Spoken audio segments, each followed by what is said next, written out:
देवगड ग्रामीण रुग्णालय येथे गेली कित्येक वर्ष ब्लड बँक धुळखात पडत असल्यामुळे सिंधू रक्त मित्र प्रतिष्ठान सिंधुदुर्ग शाखेच्या वतीने 26 जानेवारी रोजी उपोषणाचा इशारा दिला होता।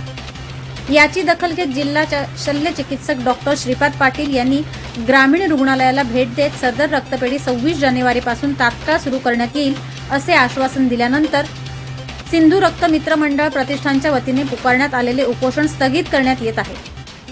यावेळी डॉक्टर श्रीपाद पाटील यांचे नेमके काय म्हणणे आहे ते पाहूया। सर्व दोन तरी करा, कारण इमर्जन्सी किमान दोन तरी आहे, दोन तरी पाहिजे। इमर्जन्सीला किमान दोन तरी दोन करूया, ठीक। फक्त वेस्ट होता नाही एवढं फक्त काळजी घ्यायला पाहिजे सगळ्यांनी। तुम्हीच म्हणलात की एक महिन्याचा एक्सपायर होण्याचा 5 दिवस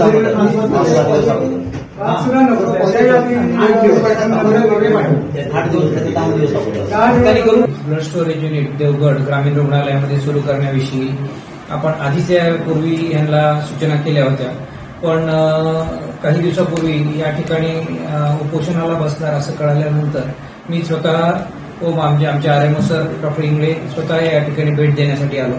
या ठिकाणी जे काही ब्लड स्टोरेज युनिट चालू करण्यासाठी जे काही इक्विपमेंट आणि इन्स्ट्रुमेंट्स आहेत ते आहेत, सर्व आहेत। त्याप्रमाणे आपण आता त्यांना मागणी पत्राप्रमाणे या ठिकाणी प्रत्येक ग्रुपच्या पॉझिटिव्ह ग्रुपच्या म्हणजे दुर्गुणी साठा व्यतिरिक्त 2 ब्लड बँक या ब्लड स्टोरेज युनिटमध्ये ठेवण्यात येतील। यामुळे काय होईल की या ग्रामीण रुग्णालयात व ग्रामीण रुग्णालय शेजारी जे काही प्रायव्हेट हॉस्पिटल आहेत, ऍक्सिडेंटचे पेशंट आहेत किंवा डिलिव्हरीचे पेशंट आहेत, ज्यांना अति तातडीची गरज आहे, लाईफ सेव्हिंग ब्लड इन्फ्युजनची गरज आहे, तर त्या सगळ्यांना या सुविधेचा वापर मिळतो। साहेब, तर एकंदरीत आता हा उपोषण होतं, ठीक आहे, परंतु एकंदरीत देवगड ग्रामीण रुग्णालयाची आताची सध्याची परिस्थिती काय आहे? म्हणजे सगळा स्टाफ उपलब्ध आहे का? औषध साठा पूर्ण आहे का? नाही, औषध साठा पुरेशा प्रमाणात उपलब्ध आहे। सर्व आपले जे नॉन कम्युनिकेबल डिसीज आहेत, डायबेटीस, हायपरटेन्शन, याचे सर्व औषधं उपलब्ध आहेत।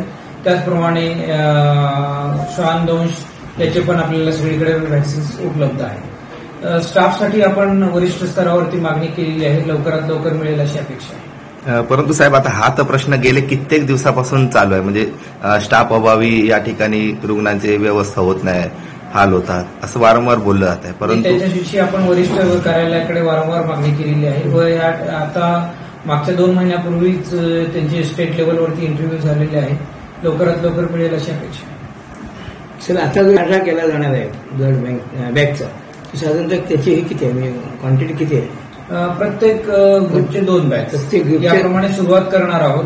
त्यानंतर आपण रिक्वायरमेंट प्रमाणे त्याच्यामध्ये चेंजेस करणार आहोत। देवगड ग्रामीण रुग्णालयात मंजूर असलेलं ब्लड स्टोरेज सेंटर तातडीनं सुरू करण्यात यावं अशी मागणी सिंधू रक्त मित्र प्रतिष्ठान सिंधुदुर्ग यांनी केली होती आणि ते आज मितीपर्यंत ब्लड स्टोरेज सेंटर सुरू न झाल्यामुळे 26 जानेवारी रोजी या ठिकाणी उपोषण करण्याचा इशारा या संघटनेच्या वतीनं देण्यात आला होता आणि त्याच अनुषंगाने आज या ठिकाणी देवगड ग्रामीण रुग्णालयाला जिल्हा शल्य चिकित्सक डॉक्टर श्रीपाद पाटील आणि त्यांचे सहकारी यांनी भेट देऊन त्या ठिकाणी सिंधू रक्त मित्र मंडळाच्या पदाधिकाऱ्यांशी चर्चा केली आहे आणि हे ब्लड स्टोरेज सेंटर उद्यापासून सुरू करण्याची ग्वाही त्यांनी यावेळी दिली आहे आणि त्या अनुषंगाने या चर्चेच्या निमित्तानं आपल्यासोबत आहेत ॲडव्होकेट प्रसाद कर्दीकर साहेब।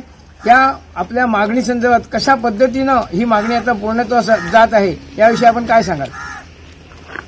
नमस्कार। सर्वप्रथम आपले जिल्हा शल्य चिकित्सक पाटील डॉक्टर साहेब यांचे आभार मानतो आणि सिंधू रक्तमित्र प्रतिष्ठानने उद्याच्या 26 जानेवारी रोजी इथे जे काही गेल्या 2015 सालापासून प्रलंबित जी होती की इथे ब्लड स्टोरेज सेंटर झालं पाहिजे, या मागणीसाठी सातत्याने पाठपुरावा केला, तरी सुद्धा गेली एवढी वर्ष ही मागणी प्रलंबित होती आणि इथे सगळ्या सुविधा उपलब्ध असून देखील ब्लड स्टोरेज सेंटर चालू होत नव्हतं।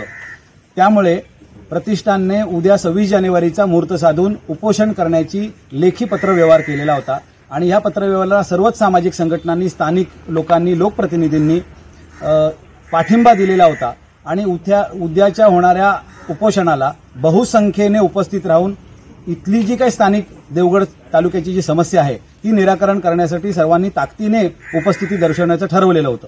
या सगळ्याची दखल घेऊन प्रशासनाने आता येऊन एक लेखी पत्र दिलेलं आहे की ब्लड स्टोरेज सेंटर हे उद्यापासून चालू होत आहे आणि तशी त्यांनी लेखी आपल्याला पत्रव्यवहार केलेला आहे आणि तिथे काही तांत्रिक ज्या दृष्टीने शिल्लक राहिलेल्या बाबी होत्या त्या सुद्धा त्यांनी पूर्णत्व करण्यासाठीची काही लागणाऱ्या गोष्टी आहेत त्या कंप्लीट केलेल्या आहेत आता. त्यामुळे आपल्या माध्यमातून मी सर्वांनाच एक धन्यवाद किंवा आभार म्हणेन की उद्याचं होणारं आंदोलन आपल्याला स्थगित करायला लागतंय, कारण त्यांनी आपल्याला लेखी हमी दिलेली आहे आणि यानंतर प्रत्येक रक्तगटाच्या 2-2 बॅगा हा आपल्या या रक्त संकलन केंद्र जे काय ब्लड स्टोरेज सेंटर ज्याला आपण म्हणतो त्या ठिकाणी 2-2 बॅग याप्रमाणे उपलब्ध करून देण्याची त्यांनी लेखी आपल्याला हमी दिली आहे. त्यामुळे उद्याचं आंदोलन हे स्थगित झालेलं आहे. सहकारी करणाऱ्यांचं सर्वांचेच मी आपल्या माध्यमातून आभार मानतो आणि यानंतर सुद्धा अशी जी देवगड तालुक्याची विविध माध्यमातून जी काही गरज असेल सर्वांनी संघटित राहून अशाच आपल्या मागण्या रेटून न्याव्या लागतील यासाठी संघटित राहून परत प्रयत्न करूया अशी एक आपल्याजवळ आशाही व्यक्त करतो. धन्यवाद. याच अनुषंगाने आपल्यासोबत जिल्ह्याचे पदाधिकारी जोशी आहेत. जोशी साहेब, आपण काय सांगाल या मागणीबाबत? ही 2015 साली मंजूर झालेलं ब्लड स्टोरेज सेंटर गेले 2 वर्ष आम्ही सातत्याने याच्या मागे होतो, पाठपुरावा करत होतो. तत्कालीन आरोग्य मंत्र्यांना सुद्धा निवेदन दिलेलं होतं आणि एक आम्हाला सांगायला खेद वाटतो की आपण स्वातंत्र्याचे अमृत महोत्सव साजरा करतो, चंद्रावर जातो, सूर्यावर यानं सोडतो, पण आरोग्याच्या ज्या मूलभूत सुविधा आहेत एक शासन पालक म्हणून त्या आमच्या त्यांनी पूर्ण कराव्यात ही एक माफक अपेक्षा होती. पण देर आहे दुरुस्त आहे या न्यायानुसार जर विचार केला तर आज आम्हाला एक ठोस असं आश्वासन मिळालेलं आहे आणि त्या माध्यमातून उद्या आमचं ब्लड स्टोरेज सेंटर चालू होतंय. त्याबद्दल मी जिल्हा शल्य चिकित्सक डॉक्टर श्रीपाद पाटील साहेब आणि त्यांची चमू यांचे एक विशेष आभार मानतो. त्याचप्रमाणे हे जे उद्या आम्ही उपोषण जाहीर केलं होतं त्या उपोषणाला एक सिंधू रक्तमित्रन सोशल मीडियाच्या माध्यमातून असेल, वर्तमानपत्रांच्या माध्यमातून असेल, आवाहन केलेलं होतं आणि त्या आव्हानाला प्रचंड प्रतिसाद मिळाला. म्हणजे न भूतो न भविष्यती झालं असतं तर असं उद्याचं उपोषण झालं असतं, पण ती वेळ या प्रशासकीय यंत्रणेनं आमच्यावर येऊ दिली नाही. त्याबद्दल त्यांना धन्यवाद. आणि या उपक्रमात आमच्या ज्या नागरिकांनी, संस्थांनी, रिक्षा संघटना असेल, डॉक्टर फॅटर्निटी क्लब असेल, त्या सगळ्यांनी आम्हाला पाठिंबा दर्शवलेला होता आणि त्याबद्दल मी त्यांचे मनःपूर्वक आभार मानतो. आणि कंदीकर सरने जसं सांगितलं, आरोग्याशी निगडीत ज्या काही समस्या उद्भवतील भविष्यात त्यावेळेला आपल्याला काही असा लढा द्यायला लागला तर त्यासाठी आपण सगळ्यांनी संघटित राहू आणि एक देवगड तालुक्याला चांगली आरोग्य सुविधा कशी मिळेल हे आपण बघू. कारण जनसामान्य माणूस येतो हा ग्रामीण रुग्णालयात येतो आणि तोच एक त्याचा आशेचा किरण असतो. पैसेवाले कुठेही जाऊन उपचार घेऊ शकतात, पण सामान्य गरीब माणसाला सरकारी रुग्णालय हेच एक आशेचा किरण असतं आणि त्या गरीबाच्या मागे कायम आपण राहिलं पाहिजे ही आमची सिंधू रक्त मित्र म्हणून भावना आहे. या ठिकाणी देवगड ग्रामीण रुग्णालयात गेली कित्येक वर्षाची जी मागणी होती की या ठिकाणी ब्लड स्टोरेज सेंटर सुरू करण्यात यावं आणि त्या अनुषंगाने आज या सिंधू रक्त प्रतिष्ठानच्या वतीनं आयोजित करण्यात आलेलं 26 जानेवारीचं उपोषण या ठिकाणी स्थगित करण्यात आलं आहे. आणि या ब्लड स्टोरेज सेंटरमध्ये 25 ब्लड बॅगा ह्या उपलब्ध करून दिल्या जातील. दुर्मिळ गट वगळता उर्वरित जे गट आहेत त्याच्या प्रत्येकी 2 बॅगा या ठिकाणी ठेवण्यात येतील अशी माहिती या ठिकाणी जिल्हा शल्य चिकित्सक डॉक्टर श्रीपाद पाटील यांनी प्रसार माध्यमांशी सिंधू 24 तासशी बोलताना दिलेली आहे. आणि त्याच अनुषंगाने ही ब्लड बँक 26 जानेवारीपासून कार्यान्वित होणार असल्याचे त्यांनी आवर्जून सांगितलं आहे. सिंधू 24 ताससाठी दयानंद मांगले, देवगड.